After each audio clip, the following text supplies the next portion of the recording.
नाज़रीन आदाब, आज की ताज़ा खबर के साथ आप सबसे मुखातिब हूँ मैं हिना जुबैर। और आज की ताज़ा खबर में जिन खास खबरों पर हमारी नज़र रहने वाली है उनमें सबसे अहम खबर रहेगी यूक्रेन रूस जंग के हवाले से। रूस यूक्रेन जंग के हवाले से आज अमेरिकी सदर जो बाइडेन ने कौम से खिताब किया। उन्होंने इस मौके पर फैसलाकुन ऐलान किया। जो बाइडेन ने कहा कि अमेरिका यूक्रेन को फौज नहीं भेजेगा मगर हर मुमकिन मदद करेगा। फिर खबर रहेगी रूस यूक्रेन जंग की, जो कि 7वें दिन में जारी हो चुकी है। बीती रात कीव के टीवी टावर पर हमले में 5 अफराद हलाक हुए थे, जबकि ज़ितुमीर में रिहायशी इलाके पर फिजाई हमला किया गया। इस दौरान ज़ेलेंस्की और बाइडेन के दरमियान राब्ता भी हुआ है।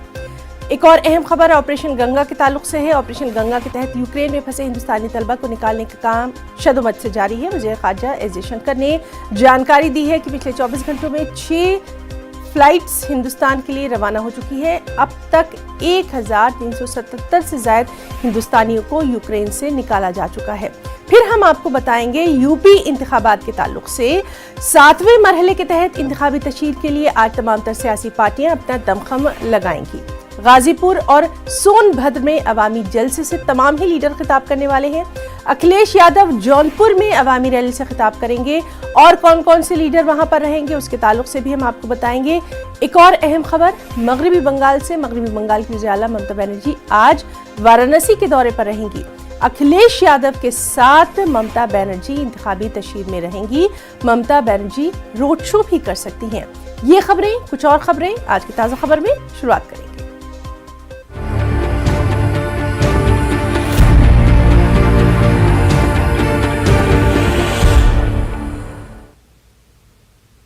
शुरुआत सबसे अहम खबर के साथ स्टेट ऑफ द यूनियन से खिताब के दौरान अमेरिकी सदर जो बाइडेन ने कहा कि अमेरिका यूक्रेन के साथ खड़ा है। अमेरिका और हमारे इत्तेहादी नेटो की सरजमीन के 1 इंच का दिफा करेंगे। उन्होंने कहा कि यूक्रेनी हिम्मत से लड़ रहे हैं। उन्होंने साथ ही साथ कहा कि अमेरिका और हमारे इत्तेहादी नेटो की सरजमीन के 1-1 इंच का दिफा करेंगे। बाइडेन ने कहा कि पुतिन को मैदान जंग में फायदा हो सकता है, लेकिन वो मुस्तकबिल में तवील मुद्दत के लिए इसकी कीमत अदा करेंगे। बाइडेन ने ऐलान किया कि अमेरिका तमाम रूसी परवाजों के लिए अमेरिकी फिजाई हदूद बंद करने में अपने इत्तेहादियों का साथ देगा। अमेरिकी सदर जो बाइडेन ने मजीद कहा कि अमेरिकी फौज यूक्रेन नहीं जाएगी, ताहम अमेरिका रूस पर ज्यादा से ज्यादा पाबंदियां लगाएगा। उन्होंने कहा कि आमिर को अपने किए की सजा मिलेगी। From students to retirees to teachers, turned soldiers defending their homeland. And in this struggle, President Zelensky said in his speech to the European Parliament, light will win over darkness. The Ukrainian ambassador to the United States is here tonight, sitting with the First Lady. Let each of us, if you're able to stand and send an unmistakable signal to the world of Ukraine. Thank you. Thank you, thank you, thank you.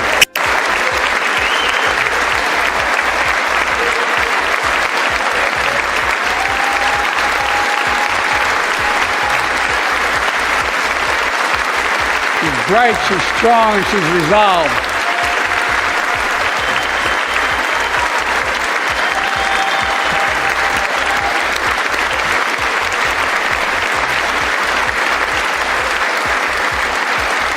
Yes.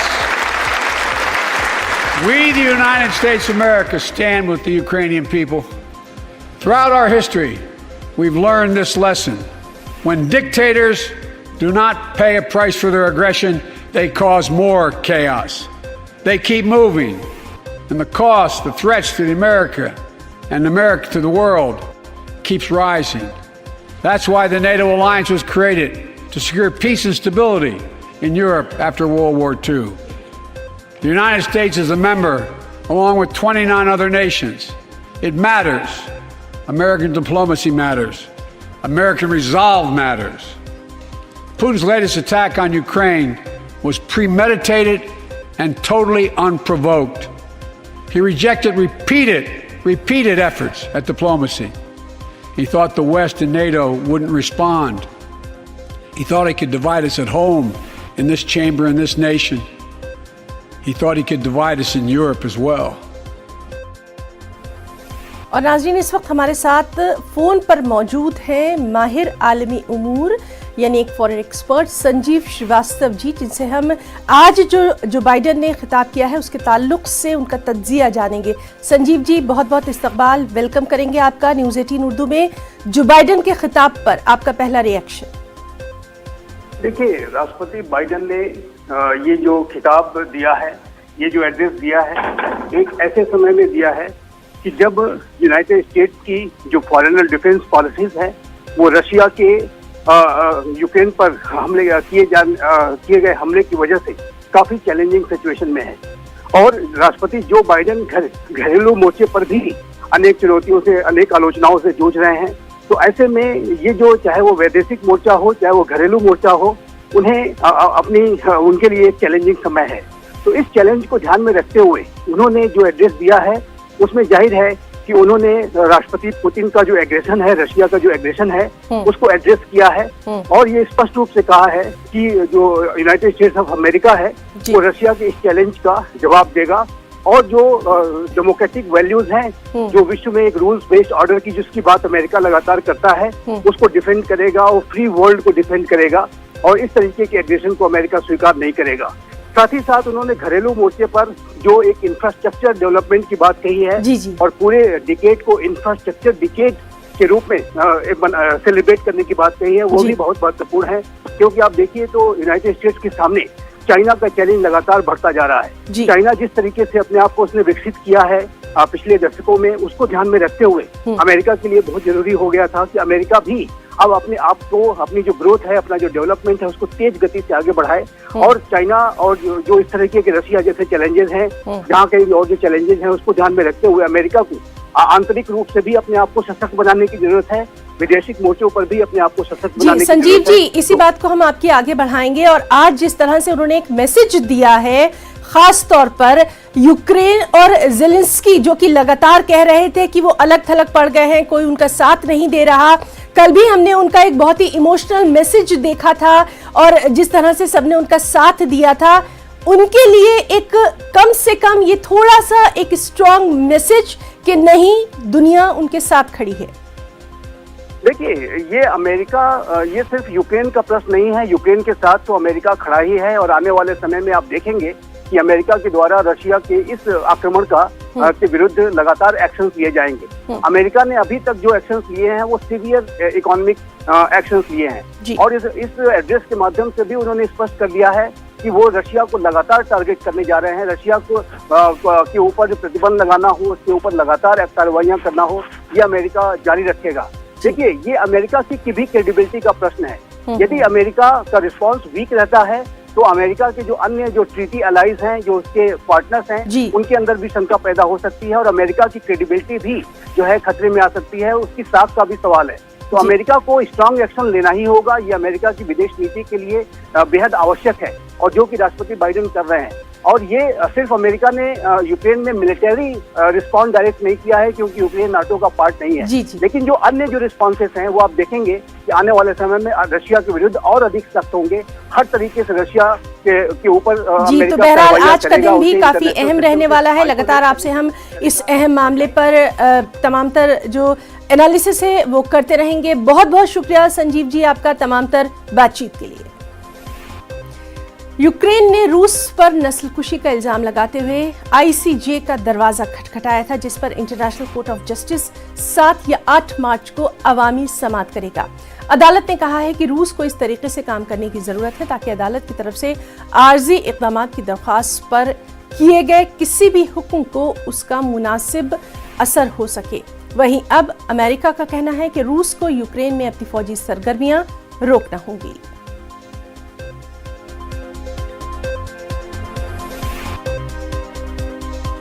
तो Ukraine ने रूस पर नस्लकुशी का इल्जाम लगाते हुए ICJ का दरवाजा खटखटाया था। इंटरनेशनल कोर्ट ऑफ जस्टिस 7 या 8 मार्च को अवामी समाअत करेगा। सीधे रुख करेंगे दिल्ली का। हमारे साथ मौजूद हैं हमारे साथी शैलेंद्र वांगू। शैलेंद्र, बहुत ही अहम इसको माना जा रहा है, इंटरनेशनल कोर्ट ऑफ जस्टिस 7 या 8 मार्च को अब इस मामले पर सुनवाई करने वाला है, तफसीलात चाहेंगे। देखिए, यूक्रेन पर जब से रूस का हमला हुआ है उसके तुरंत बाद ही यूक्रेन के प्रेसिडेंट ज़ेलेंस्की ने ये साफ कर दिया था कि वो इस पूरे मामले को लेकर और इस एलिगेशन के साथ कि रूस वहां पर जो रूस ने जो अटैक किया है उसके खिलाफ वो इंटरनेशनल कोर्ट ऑफ जस्टिस में जाएगा। तो उसके बाद वो गए भी थे और अब इंटरनेशनल कोर्ट ऑफ जस्टिस की तरफ से ये क्लियर कर दिया गया कि 7 और 8 मार्च को वहां पर इसकी सुनवाई होगी। ये ओपन सुनवाई होगी आईसीजे में। और ऐसे में एलिगेशन लगाया है नरसंहार का यूक्रेन ने रूस पर। और अब जो सामने आ रहा है आईसीजे की तरफ से एक ट्वीट के जरिए ये क्लियर किया गया है कि उन्होंने रूस के विदेश मंत्री को कहा है कि वो ऐसे कदम उठाएं ताकि इस कोर्ट से जो भी फैसला दिया जाए उसको इम्प्लीमेंट किया जाए। यानी कहीं ना कहीं सरल भाषा में, सरल लैंग्वेज में ये कहा गया है कि रूस इस वॉर को रोके ताकि आईसीजे में इसकी सुनवाई हो सके। इसके बाद जो अमेरिकन स्टेट डिपार्टमेंट है उनकी तरफ से भी ये कहा गया है कि क्लियर इंडिकेशन है कि रूस को तुरंत अपना मिलिट्री एक्शन जो है, मिलिट्री एक्टिविटीज जो है उसको रोक देना चाहिए क्योंकि मामला आईसीजे में है। तो जाहिर तौर पर ये एक बड़ी दिलचस्प देखने वाली चीज होगी कि क्या अब रूस आईसीजे के कहने के बाद कोई कदम उठाता है या कार्रवाई रोकता है, क्योंकि अभी भी ऐसी खबरें आ रही हैं कि कीव की तरफ जो कैपिटल है उसकी तरफ बड़ी तादाद में रूसी फौज वहां पहुंच रही है और वहीं खार्किव में भी लड़ाई तेज हो चुकी है जी। और शैलेंद्र, आपसे थोड़ा सा ये भी जानना चाहेंगे, जनरल असेंबली में आज रात 8:30 बजे रूस और यूक्रेन जंग के मसले पर वोटिंग भी होना है, कितना अहम?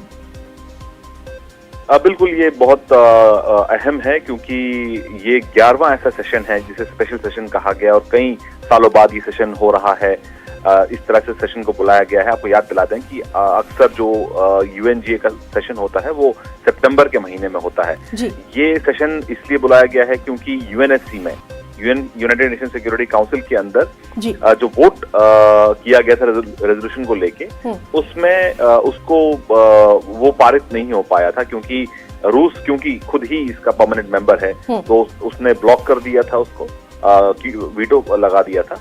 जिसके बाद ये तय किया गया कि इसको अब 193 मेंबर्स का जो यूएनजीए है वहां पर इस मसले को ले जाया जाएगा और इसके बाद अब इस पर वोटिंग होगी, रेजोल्यूशन को लेके वोटिंग होगी। आपको याद दिला दें कि भारत की तरफ से यूएनएससी में उस वोट को लेकर भारत ने अब्सटेन किया था, भारत वोट में शामिल नहीं हुआ था और भारत ने क्लैरिफिकेशन भी दिया था इस पूरे मामले को लेकर। हालांकि भारत लगातार ये कहता आ रहा है कि बातचीत और कूटनीति के जरिए ही, डिप्लोमेसी के जरिए ही इस मसले को हल किया जाना चाहिए। अब देखना ही दिलचस्प होता है कि आज शाम जब यूएनजीए में 8:30 तो नहीं, 8:30 के काफी बाद ये होगा क्योंकि 8:30 तक जो चल रही है डिबेट वहां पर कई मेंबर्स, 117 मेंबर्स को बोलना है जो लगातार पिछले एक दिन से बोल रहे हैं।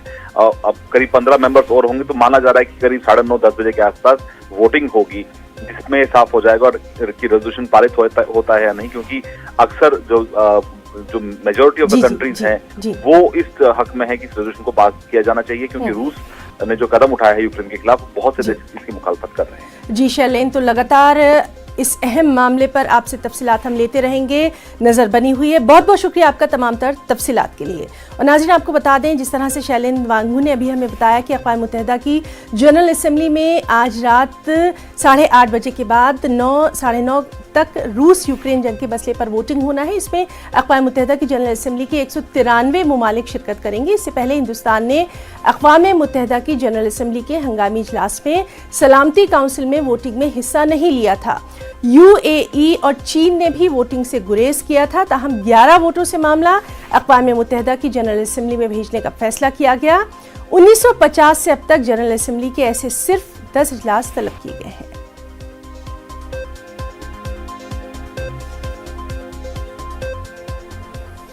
आज बेलारूस में रूस यूक्रेन की दूसरे दौर की बातचीत होना है। इसी बीच रूस ने यूक्रेन पर हमले तेज कर दिए हैं। खार्किव में रात भर रूसी फौज की जारहियत जारी रही। रूसी फौज रात भर यूक्रेनी फौजियों के ठिकानों समेत रिहायशी इलाकों पर भी बम बरसाती रही। देर रात रूसी अफवाज ने यूक्रेन के शहर जितोमीर में रिहायशी इलाके पर फिजाई हमला किया। यूक्रेन की रियासती इमरजेंसी सर्विस ने एक बयान में कहा कि इस हमले में 10 इमारतों को नुकसान पहुंचा, जिनमें से 3 में आग लग गई। ये शहर दारुल हुकूमत कीव से तकरीबन 140 किलोमीटर मगरिब में है। वीडियो फुटेज में हंगामी कारकुनों की आग पर काबू पाने की कोशिशों को दिखाया गया है। इमरजेंसी सर्विस की इब्तिदाई मालूमात के मुताबिक इस हमले में 2 अफराद हलाक और 3 जख्मी हुए हैं। मीडिया रिपोर्ट्स के मुताबिक हमले में यूक्रेन के 95 एयर असॉल्ट ब्रिगेड के अड्डे को निशाना बनाया गया था। और वहीं रूसी फौज ने यूक्रेन के दारुल हुकूमत कीव में एक टेलीविजन टावर पर हमला किया। इस हमले में 5 अफराद हलाक हुए हैं। यूक्रेन की वजारत दाखिला के मुशीर ने कहा कि हमले की वजह से सिग्नल्स मुनक़ते हो गए थे। वाक़े की एक वीडियो भी मंजर-ए-आम पर आई जिसमें बम धमाके के बाद टीवी टावर से आग निकलती दिखाई दे रही है। मकामी सहाफ़ी एलिया पोनोमार्निको ने कहा कि मकामी हुक्काम ने टावर की मरम्मत और नशरियात दोबारा शुरू करने का वादा किया है। यह हमला एक ऐसे वक्त किया गया जब रूस ने कीव के लोगों से कहा है कि वो अपने घरों को छोड़ दें।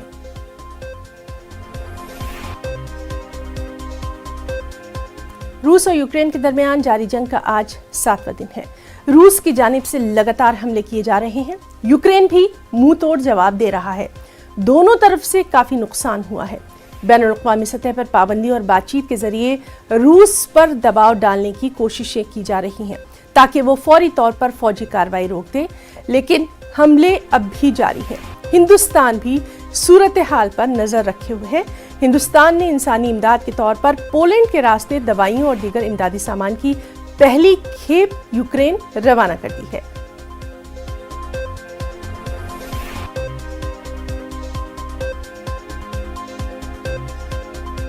यूक्रेन में फंसे हिंदुस्तानियों की वतन वापसी के लिए हुकूमत हिंद का ऑपरेशन गंगा जारी है। आज 251 तलबा को लेकर एयर इंडिया का तैयारा दिल्ली पहुंच गया है। इन तलबा के इस्तकबाल के लिए पीएमओ में वजीर मुमलिकत डॉक्टर जितेंद्र सिंह पहुंचे थे। वजीर खारजा एस जयशंकर के मुताबिक गुज़िश्ता 24 घंटों में 6 परवाजें रवाना हुई हैं। इसमें पोलैंड से पहली परवाज भी शामिल है। एस जयशंकर के मुताबिक इन 6 परवाजों से 1377 हिंदुस्तानी यूक्रेन से वतन वापस लौटे हैं।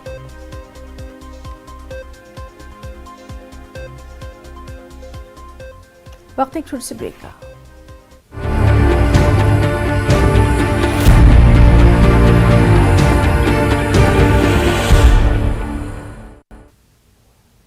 काफी अरसे के बाद श्रीनगर में स्कूल खुल चुके हैं। सड़कों पर स्कूल की बसें दौड़ती नजर आईं। बच्चे भी काफी खुश नजर आए। स्कूलों में रौनकें भी दोबारा लौटती नजर आईं। तलबा का कहना यही है कि स्कूल खुल जाने से वो काफी खुश हैं। बताएं? अलिशबा। अलिशबा, ओके। मुझे बताएं, first day of your school, waiting for the bus. अपने ये बताएं, 3 साल के बाद, it's almost 3 years. I'm very happy and I'm very excited for my new class. As from last 3 years we can't go to school. Now our schools are reopened. So I'm very happy. UP में 7वें और आखिरी मरहले के चुनाव तशहीद के लिए BJP के कई दिग्गज लीडर आज अपना दमखम दिखाएंगे। मिशन पूर्वांचल के तहत आज पीएम मोदी सोनभद्र और गाजीपुर में अवामी जलसे से खिताब करेंगे। पीएम नरेंद्र मोदी बीजेपी के लिए वोट मांगेंगे। हरीफ सियासी पार्टियों को तनकीद का निशाना भी बना सकते हैं। दूसरी तरफ आज अमित शाह और सीएम योगी भी अवामी जलसे से खिताब करने वाले हैं।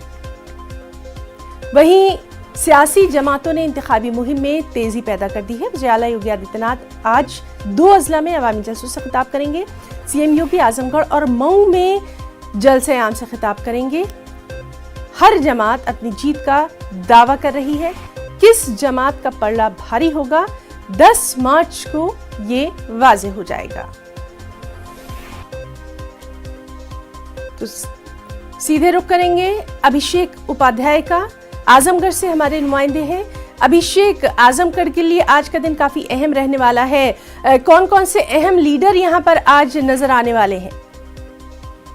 जी हिना, यकीनन आजमगढ़ अखिलेश यादव का संसदीय क्षेत्र है और उनका गढ़ माना जाता है, जिसी को देख करके आज यहाँ पर विभिन्न दलों के नेता तूफानी दौरे पर है। सबसे पहले यहाँ पर अमित शाह जो देश के गृह मंत्री हैं, वो मुबारकपुर विधानसभा क्षेत्र के मोहब्बतपुर गांव में एक जनसभा को संबोधित करेंगे। तकरीबन 1 बजे उनका जनसभा होना है, जहां पर वो पहुंचेंगे और लाखों की आबादी वाले इस क्षेत्र की जनसभा को संबोधित करेंगे। वहीं दूसरी तरफ 12 बजे सूबे के मुखिया सीएम योगी आदित्यनाथ सदर विधानसभा में अपने प्रत्याशी अखिलेश मिश्रा के लिए एक जनसभा को संबोधित करेंगे। वहीं तीसरी तरफ कांग्रेस पार्टी की राष्ट्रीय महासचिव प्रियंका गांधी सदर और निजामाबाद विधानसभा के बॉर्डर पर अपने प्रत्याशियों के लिए एक जनसभा को संबोधित करेंगे। उनका समय दोपहर के 2 बजे है, जहां वो पहुंचेंगे और एक जनसभा को संबोधित करेंगे। वहीं चौथी तस्वीर फूलपुर पवई विधानसभा में देखने को मिलेगी, जहां पर सतीश चंद्र मिश्रा जो बसपा के राज्यसभा सांसद भी हैं, वो आएंगे। यानी कि कुल मिलाकर आज आजमगढ़ में 1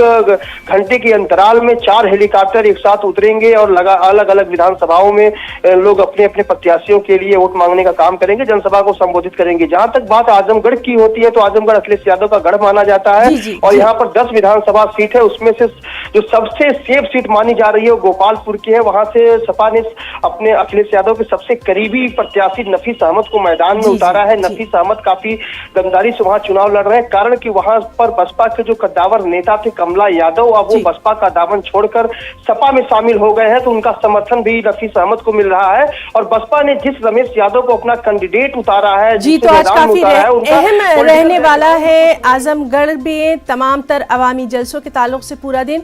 बहुत बहुत शुक्रिया आपका तमाम तर तफसीलात के लिए। यूपी के 7वें मरहले के तहत इंतखाबी तशहीर उरूज पर है। इसके तहत सियासी लीडरान अपनी पूरी ताकत झोंक रहे हैं। इस जिम्मे में यूपी के साबिक वज़ीर आला अखिलेश यादव जौनपुर में इंतखाबी रैली से खिताब करेंगे। वाज़ेह है कि 3 मार्च को दूसरी मरतबा मुलायम सिंह इंतखाबी तशहीर में उतरेंगे और मलहनी सीट पर लकी यादव के लिए वोट मांगेंगे। और मगरबी बंगाल की वज़ीर आला ममता बनर्जी आज वाराणसी के दौरे पर रहेंगी, जहां वो काशी विश्वनाथ में पूजा करेंगी, जबकि आज अखिलेश यादव के साथ इंतखाबी तशहीर में रहेंगी। वहीं ममता बनर्जी रोड शो भी कर सकती हैं। दूसरी तरफ राम गोपाल यादव और शिवपाल यादव भी काशी पहुंच चुके हैं। सीधे रुख करेंगे वाराणसी का। हमारे साथ मौजूद है हमारे साथी उपेंद्र। काफी अहम रहने वाला है वाराणसी के लिए आज का दिन, क्योंकि आज ममता बनर्जी भी यहाँ पर नजर आने वाली है। तफसीलात चाहेंगे? बिल्कुल। देखिए, पश्चिम बंगाल के मुख्यमंत्री और तृणमूल कांग्रेस सुप्रीमो ममता बनर्जी अब 2 दिवसीय अपने 2 दिन के दौरे पर आज काशी पहुंचेंगी और वह सबसे पहले यहाँ पर विश्वनाथ मंदिर में पूजा अर्चना करेंगी और समाजवादी पार्टी के लिए कल रिंग रोड किनारे अहड़े में सभा करेंगी, जिसमें सपा सुप्रीमो अखिलेश यादव भी शामिल होंगे। तो वास्तव में नेतादल की सभा तो काशी में है, लेकिन ये संदेश पूरे पूर्वांचल में दिया जाएगा और यहाँ से एक मजबूत विपक्ष को दिखाने की, उसकी ताकत दिखाने की कोशिश की जाएगी, क्योंकि ये वाराणसी है, प्रधानमंत्री कंस्टिट्यूएंसी है। तो ऐसे में यहाँ से जो एक पूरे विपक्ष का एक बड़ी घेराबंदी होगी, उसका मैसेज दिल्ली तक जाएगा और शायद इसीलिए पूरी कोशिश है कि इसको अहरे गांव की जनसभा को मजबूत बनाया जाए। और खास बात यह है कि भाजपा की ओर से भी पूरा का पूरा जो उनकी कोर टीम है वो आ गई है। खुद राजनाथ सिंह ने कल यहाँ पर पहुंचकर रक्षा मंत्री ने दर्शन पूजन किए। गृह मंत्री अमित शाह यहीं पर डेरा डाले हुए हैं। प्रधानमंत्री नरेंद्र मोदी भी 3 से यहाँ पर 3 से 4 तक रहेंगे, 5 तक रहेंगे, तो उनका भी शेड्यूल आ गया है। मलदैया से गुदौलिया तक पीएम मोदी का रोड शो होगा। तो तमाम सारे दिग्गज अलग अलग पार्टियों के खुद यहाँ पर पहुंच रहे हैं। और बिल्कुल, तो वाराणसी पे भी हमारी नजर बनी रहेगी। बहुत बहुत शुक्रिया आपका तफसीलात के लिए।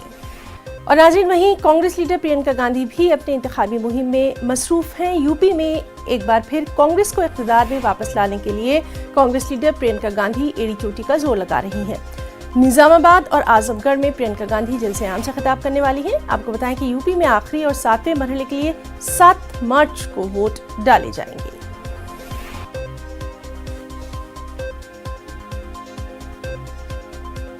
कोरोना वबा के दौरान बाहमी इमदाद और इंसार का जज्बा मुस्तहकम हुआ है। मुल्क इस वबा से मुत्तहिद होकर मुकाबला कर रहा है। टीकाकारी के ऐलान के बाद हम बेहतर ताउन करें, जिससे हम कोरोना को मात देने की जानिब कदम बढ़ा सकें। नेटवर्क की टीम इस मुहिम में हर कदम पर आपके साथ रहेगा। जब तक सभी महफूज नहीं, तब तक कोई महफूज नहीं होगा। इसी सोच की बुनियाद पर हमारी मुहिम संजीवनी का मकसद ये यकीनी बनाना है कि वैक्सीन पाना सभी हिंदुस्तानियों का हक है। तो आज की ताज़ा खबर में फिलहाल इतना ही। हमारी पूरी टीम को दें इजाजत। आदाब।